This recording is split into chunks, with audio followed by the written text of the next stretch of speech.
What if I told you the ginger in your kitchen could turn into a backyard harvest so fresh, it makes store-bought taste like cardboard? One piece, one trick. Endless ginger. Welcome to Purely Garden. If you're here to turn a single grocery store rhizome into a homegrown spice empire, you've found your blueprint. To make sure you never miss a step-by-step guide that transforms your harvests, tap that subscribe button and click the bell. And if you're ready to stop buying ginger for good, a like on this video fuels our mission to bring you more deep dive content. Let's not waste another second.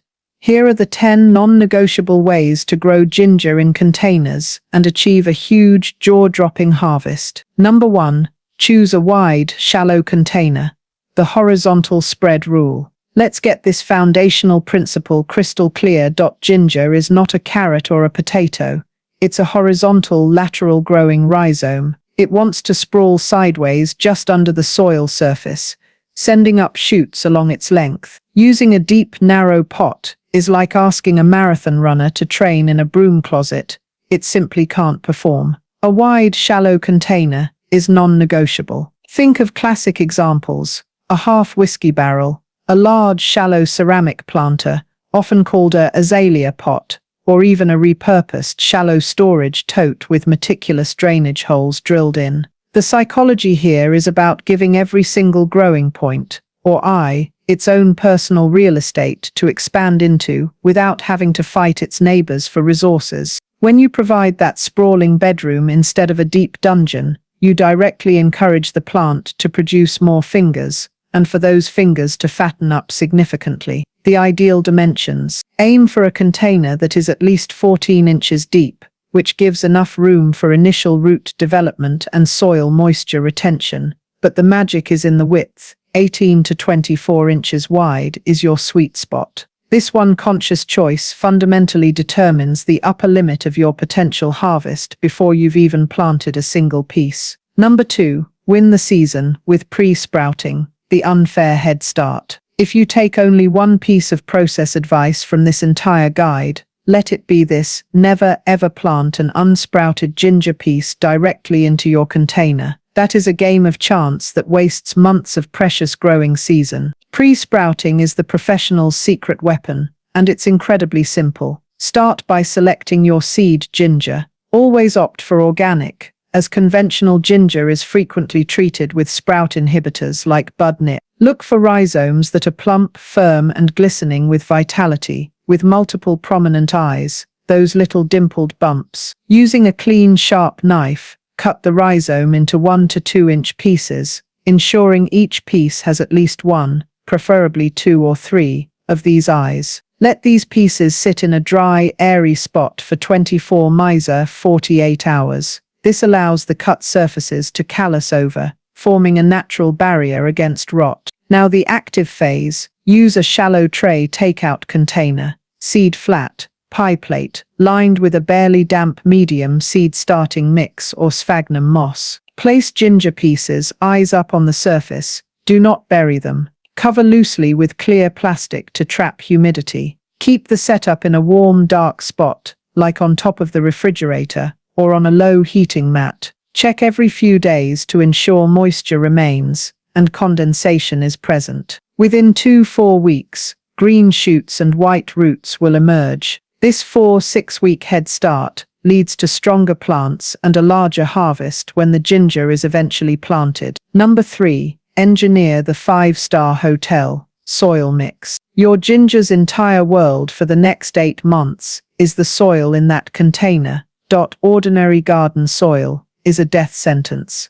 It compacts, suffocates roots, and fosters rot. Even standard potting mix can sometimes be too moisture retentive. You are not filling a pot, you are engineering a biome. Your goal is to create a mix that is simultaneously rich in nutrients, incredibly well aerated, and possesses what's called perfect drainage. It holds moisture like a sponge, but lets any excess water flee instantly. Here is the recipe for that 5-star suite. Start with 3 parts of a high-quality, all-purpose potting mix. This is your base. To this, add 1 part of well-rotted compost or composted manure. This is your nutrient bank, providing a slow, steady feed of nitrogen, phosphorus, and a whole symphony of micronutrients. Next, the critical ingredient for structure, one part of a coarse, chunky amendment for drainage. Perlite is fantastic. Horticultural pumice is even better, as it doesn't float.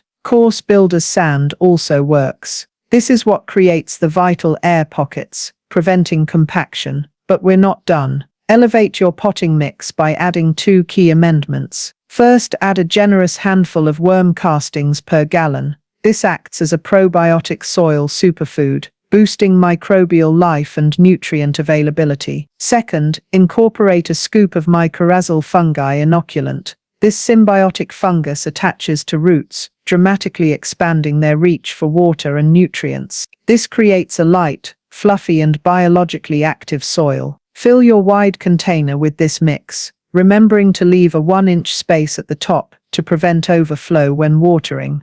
Number 4. Master the Goldilocks, planting depth and spacing. You have your wide pot, your vigorously sprouted ginger pieces, and your perfect soil. Now, the planting itself is a delicate operation where precision pays dividends. The most common error here is burying the rhizome too deeply in an attempt to protect it. Remember, ginger is a surface spreader in its native habitat, often nestled in a thin layer of leaf litter. Your target depth is a shallow 1 to 2 inches maximum. Lay your pre-sprouted piece flat in the soil, with the vibrant green shoots pointing defiantly toward the sky. Gently cover it with your premium soil mix until the shoot tip is just barely peeking out or is just below the surface. The soil should be a light blanket, not a heavy quilt. Now for spacing. Space pieces 6-8 inches apart in a wide container to avoid tangling and competition, which ensures larger, well-formed rhizomes. After planting, give a thorough, gentle initial watering until water drains steadily from the bottom.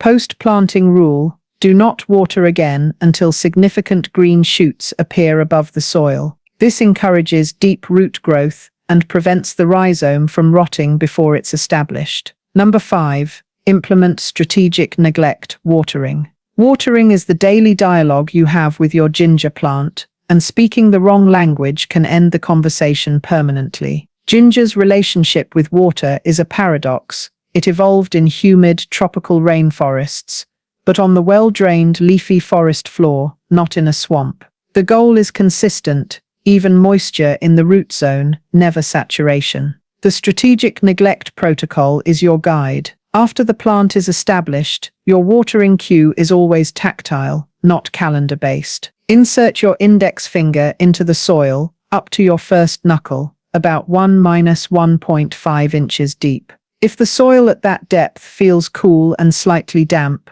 walk away. If it feels distinctly dry, it's time for a deep, thorough watering. When you water, do so with purpose. Water slowly at the base of the plant, allowing the moisture to percolate down through the entire soil column. Continue until you see a significant trickle of water exit the drainage holes. This ensures the entire root mass gets hydrated and flushes out any accumulated salts from fertilizers. Then you return to the neglect phase, allowing the top layer to dry out again. This wet-dry cycle is crucial. It promotes robust root growth as the roots explore the soil for water, and it ensures oxygen, which is as vital as water, can re-enter the soil between waterings. During the peak heat of summer, this cycle might be every 2-3 days. In the cooler shoulder seasons, it could stretch to a week or more. To make this system even more effective and to reduce your workload, apply a 2-3 inch layer of organic mulch on the soil surface after planting. Straw, shredded bark, or even dried grass clippings work wonders.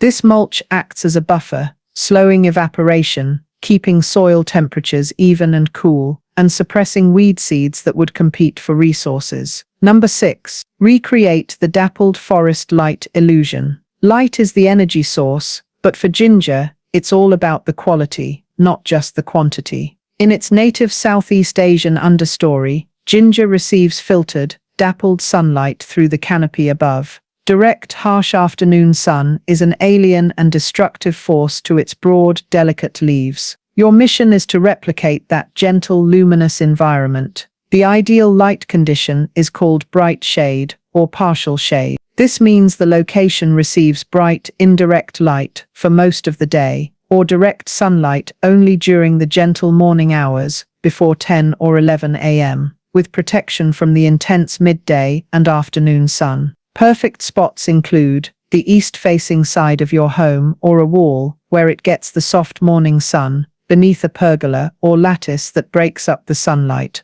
on a patio sheltered by taller plants or trees, or beneath the dappled shade of a fruit tree. If your only available space is a full-sun balcony or rooftop, you must create shade. Employ a 30 to 50% shade cloth suspended above or around your containers. This simple tool is a game changer, diffusing the harsh rays into the perfect usable light spectrum for ginger. How do you know you've got it right? The foliage tells the story. Healthy ginger leaves are a deep, glossy, vibrant green, standing proud and firm. If the leaves become pale, yellowish, or worse, develop brown, crispy scorch marks on the edges or tips, they are crying out for relief from too much sun. By nailing this light condition, you reduce plant stress, prevent leaf burn, and direct the plant's energy away from simply surviving and toward its primary mission, producing massive, flavorful rhizomes underground. Number 7. Become a seasonal chef with fertilizer. Think of feeding ginger not as a one-time event, but as crafting a curated seasonal menu. Ginger is in the ground for a long season, and its nutritional needs evolve as it progresses from a leafy juvenile to a bulking up adult. Here's the 4-part feeding regimen. 1. Foundation meal at planting. No fertilizer is needed for the first 6-8 weeks. The initial soil mix with compost and worm castings provides enough nutrition. 2. Vegetative feast, early to mid-season. Once strong leafy growth is established around 2 months, start feeding every 3-4 weeks with a balanced organic liquid fertilizer, for example, 5-5, such as fish emulsion or seaweed extract. This supports healthy foliage. 3. Bulking up dessert, mid to late season. At 4-5 months, switch to a fertilizer higher in potassium and phosphorus, for example, 2-4-6, to encourage larger, denser rhizomes. Continue every 3-4 weeks. 4. Flavor fast, pre-harvest. Stop all fertilizing 4-6 weeks before the final harvest. This allows the plant to use up residual nutrients and concentrate flavor and oils in the rhizomes. Number 8. Practice the surgical snapshot harvest for instant gratification. One of the greatest joys of growing ginger is the ability to enjoy it fresh, long before the main harvest. This technique, often called bandicooting, named after the soil-digging marsupial, allows you to harvest small amounts without harming the main plant. The timing is key. Wait until the plant is clearly robust and well-established, typically around the 4-5 month mark. You should see multiple tall stems and a full canopy of leaves. Here's the step-by-step. First, identify the outermost stem. Using your fingers or a small hand trowel, gently scrape away the soil and mulch from the base of that stem, moving outward from the center of the plant. You are carefully excavating, not digging wildly. As you go deeper, a few inches down, you will start to feel the firm, lumpy shape of the rhizomes. Trace one finger back from the stem. Find a plump, mature-looking section. It will feel firm and substantial. Using your fingers or a clean, sharp knife, simply snap or cut that piece off cleanly. You might harvest a piece the size of your thumb. Now, gently backfill the hole with the soil you removed. Pat it down lightly and recover with mulch. That's it. The plant experiences minimal disturbance. The wound on the remaining rhizome will callus over quickly, and the plant will often respond by stimulating new growth points nearby. This method provides the ultimate in freshness, teaches you about the plant's development, and extends your harvest window phenomenally. Number 9. Leverage the overwintering gambit for a second-year juggernaut. For gardeners in climates with frosty winters, the standard advice is to harvest in the fall. But what if you could use that dormant period, not as an ending, but as a strategic pause to create a ginger giant? Overwintering your ginger plant is that advanced high-reward tactic. When autumn temperatures drop and the plant's leaves naturally begin to yellow and die back, this is its normal cycle, not a sign of failure, it's decision time. Instead of harvesting, stop watering completely. Allow the foliage to die back fully. Now you have two overwintering paths: the cool dormancy method. Move the entire dormant container to a cool, dark but frost-free location. An unheated garage, a basement corner, or a sheltered shed where temperatures stay between 40 to 55 degrees Fahrenheit, 4 to 13 degrees Celsius is perfect. The goal is to keep the rhizomes alive, but completely inactive. Once a month, check the soil. If it is powder dry to the touch several inches down, give it the most minimal sip of water, just enough to barely dampen the top layer and prevent the rhizomes from desiccating to a crisp.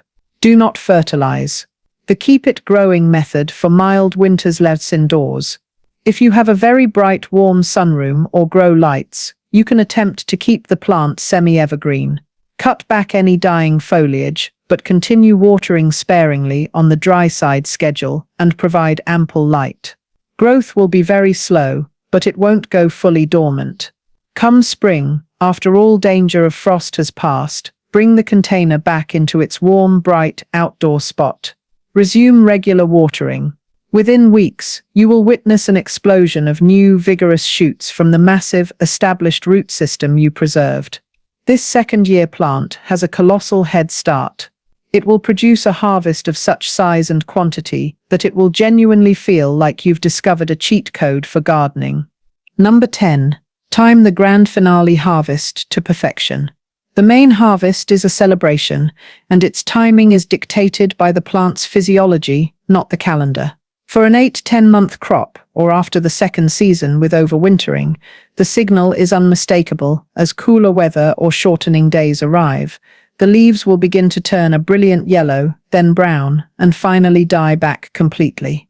This is the plant translocating its final energies from the leaves down into the rhizomes, plumping them up one last time. Once the foliage is fully dead and crispy, stop watering entirely for 1-2 weeks. This final dry down period is crucial. It encourages the rhizome skin to thicken and cure slightly, which dramatically improves its storage life and concentrates the flavors. Harvest on a dry, sunny day, if possible. The process is a treasure hunt. Gently tip the container on its side onto a tarp or into a wheelbarrow. Using your hands or a gentle garden fork, begin to sift through the soil. You will uncover a magnificent, interconnected web of golden rhizomes, some large, some small, all aromatic. Break apart the mass carefully. Shake and brush off the loose soil. Do not wash them unless you plan to use them immediately, as moisture invites mold in storage. Instead, let them cure in a single layer in a warm, dry, shaded and airy spot for a day or two.